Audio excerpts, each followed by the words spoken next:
ಕೇವಲ ಇನ್ನೊಂದು ದಿವಸ ಕಳೆದರೆ 121 ವಿಧಾನಸಭಾ ಕ್ಷೇತ್ರದ ಮೊದಲ ಹಂತದ ಚುನಾವಣೆ ಬಿಹಾರದಲ್ಲಿ ನಡೆಯುತ್ತೆ. ಬಿಹಾರದಲ್ಲಿ ಎಲೆಕ್ಷನ್ ಆದರೆ ಅದರ ಚರ್ಚೆ ಕರ್ನಾಟಕದಲ್ಲಿ. ಓಟಿಗಾಗಿ ಬಿಹಾರಿಗಳಿಗೆ ಸೈಟ್, ಸಿಟಿ ರವಿ ಹೊಸ ಬಾಂಬ್. ಬಿಹಾರಿಗಳಿಗೆ ಕರ್ನಾಟಕದಲ್ಲಿ ಸೈಟ್ ಕೊಡ್ತವರಂತೆ. ಬಿಹಾರಿಗಳಿಗೆ ಸೈಟ್ ಕೊಟ್ಟು ಕರ್ನಾಟಕವನ್ನ ಡಿಕೆ ಭಿಕಾರಿ ಮಾಡ್ತಿದ್ದಾರೆ. ಇದು ಸಿಟಿ ರವಿ, ಬಿಜೆಪಿಯ ಎಂಎಲ್ಸಿ ಸಿಟಿ ರವಿ ಅಭಿಪ್ರಾಯ. ಸೈಟ್ ಕೊಡ್ಲಿ, ಆದರೆ ಎಲೆಕ್ಷನ್ ಟೈಮಲ್ಲಿ ಯಾಕೆ ಕೊಡಬೇಕು? ಬಿಹಾರವನ್ನ ಗೆಲ್ಲೋದಕ್ಕೆ ಇಷ್ಟೆಲ್ಲ ಸರ್ಕಸ್ ಮಾಡಬೇಕಾ? ಸಿಟಿ ರವಿ ಆಕ್ಷೇಪ. ಇದೆಂತಹ ಹೊಲಸು ರಾಜಕಾರಣ ಎಂದು ಸಿಟಿ ರವಿ ಕಿಡಿ. ಮಾಜಿ ಸಚಿವ, ಮಾಜಿ ಶಾಸಕ, ಹಾಲಿ ಎಂಎಲ್ಸಿ ಕಾಂಗ್ರೆಸ್ ಬಿಹಾರಿಗಳ ಓಲೈಕೆಯಲ್ಲಿ ಬ್ಯುಸಿಯಾಗಿದೆ. ಡಿಕೆ ವಿರುದ್ಧ ಎಂಎಲ್ಸಿ ಸಿಟಿ ರವಿ ಆಕ್ರೋಶ ವ್ಯಕ್ತಪಡಿಸಿದ್ದಾರೆ. ಓಟಿಗಾಗಿ ಬಿಹಾರಿಗಳಿಗೆ ಸೈಟ್, ಸಿಟಿ ರವಿ ಹೊಸ ಬಾಂಬ್. ಇನ್ನೊಂದು ದಿವಸ ಕಳೆದ್ರೆ ಬಿಹಾರದಲ್ಲಿ ಎಲೆಕ್ಷನ್, ಮೊದಲ ಹಂತದ ಎಲೆಕ್ಷನ್. 121 ವಿಧಾನಸಭಾ ಕ್ಷೇತ್ರಕ್ಕೆ ಎಲೆಕ್ಷನ್ ನಡೆಯಬಹುದು. 243 ಕ್ಷೇತ್ರ ಇದೆ ಅನ್ಸುತ್ತೆ. ಆ ಪೈಕಿ ಮೊದಲ ಹಂತದ ಚುನಾವಣೆ 121 ಅಸೆಂಬ್ಲಿ ಸೀಟಿಗೆ ಅಥವಾ ಆ ಸ್ಥಾನಕ್ಕೆ ನಡೆಯುತ್ತೆ. ಕರ್ನಾಟಕದಲ್ಲಿ ಸರಿಸುಮಾರು ಒಂದು ಅಂಕಿಅಂಶದ ಪ್ರಕಾರ 1,80,000 ಬಿಹಾರಿಗಳು ಇರಬಹುದು ಎಂದು ಶಂಕಿಸಲಾಗಿದೆ. ಶಂಕೆ ಇದು, ಅಧಿಕೃತ ಅಂಕಿಅಂಶ ಅಲ್ಲ. ಆ ಬಿಹಾರಿ ಮತದಾರರು ಬಿಹಾರದ ಎಲೆಕ್ಷನ್ ಸಂದರ್ಭ ರಾಜ್ಯದಲ್ಲಿ ಇರದೇ ಇದ್ದರೆ ವೋಟಿಂಗ್ ಪ್ರತಿಶತ ಕಡಿಮೆಯಾಗಬಹುದು, ಕಾಂಗ್ರೆಸ್ ಪ್ರೇರಿತ ಮತದಾರರ ಸಂಖ್ಯೆಯಲ್ಲಿ ಏರಿಳಿತಗಳಾಗಬಹುದು ಅನ್ನೋ ನಡುಕ. ರಾಜ್ಯದಲ್ಲಿ ಕಾಂಗ್ರೆಸ್ ಆಡಳಿತದಲ್ಲಿದೆ, ಆದರೆ ಆ ಕಾಂಗ್ರೆಸ್ ಅನ್ನು ನಿಯಂತ್ರಣ ಮಾಡ್ತಾ ಇರೋದು ದೆಹಲಿಯ ಹೈಕಮಾಂಡ್ ನಾಯಕರು. ತೆಲಂಗಾಣ ಮತ್ತು ಕರ್ನಾಟಕ ಪರಿಪೂರ್ಣ ಕಾಂಗ್ರೆಸ್ ಹತೋಟಿಯಲ್ಲಿರೋ ರಾಜ್ಯಗಳು. ಈ ಎರಡೂ ರಾಜ್ಯಗಳನ್ನ ಹೈಕಮಾಂಡ್ ಹೇಳಿದಂತೆ ಬಳಸಿಕೊಳ್ಳಬಹುದು. ಅದಕ್ಕೆ ಹೈಕಮಾಂಡ್ಗೆ ಸಾಂವಿಧಾನಿಕವಾದ ಹಕ್ಕಿಲ್ಲದೆ ಇದ್ರು ಪಕ್ಷ ಪ್ರೇರಿತವಾದಂತಹ ಅಧಿಕಾರ ಅಂತೂ ಇರುತ್ತೆ.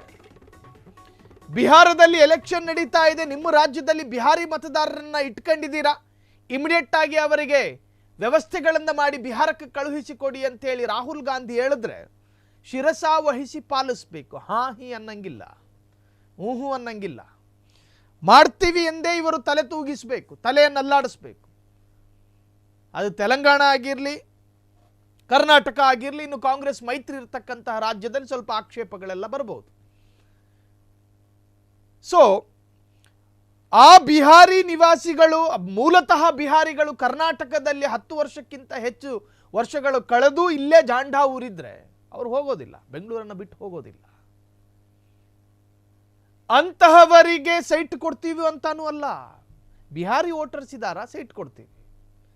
ಇದು ಆಮಿಷ ಅಲ್ವಾ?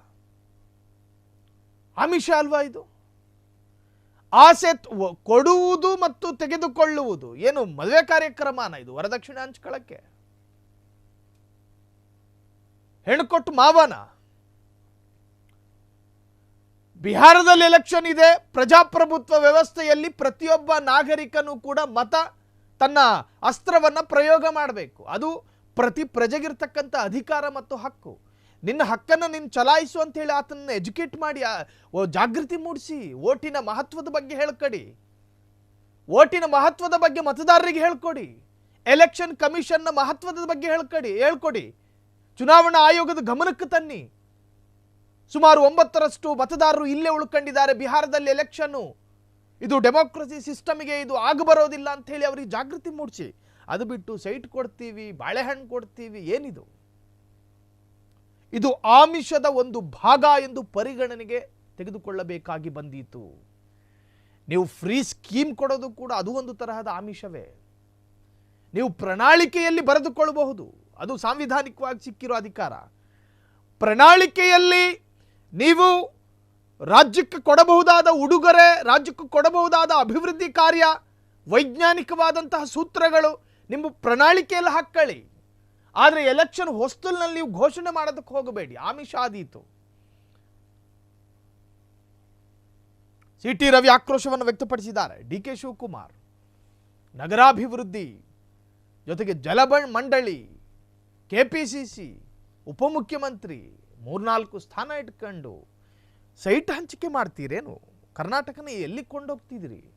ಬಿಹಾರವನ್ನು ಗೆಲ್ಲಿಸೋದಕ್ಕೆ ಇಷ್ಟೆಲ್ಲ ಸರ್ಕಸ್ ಮಾಡಬೇಕಾ?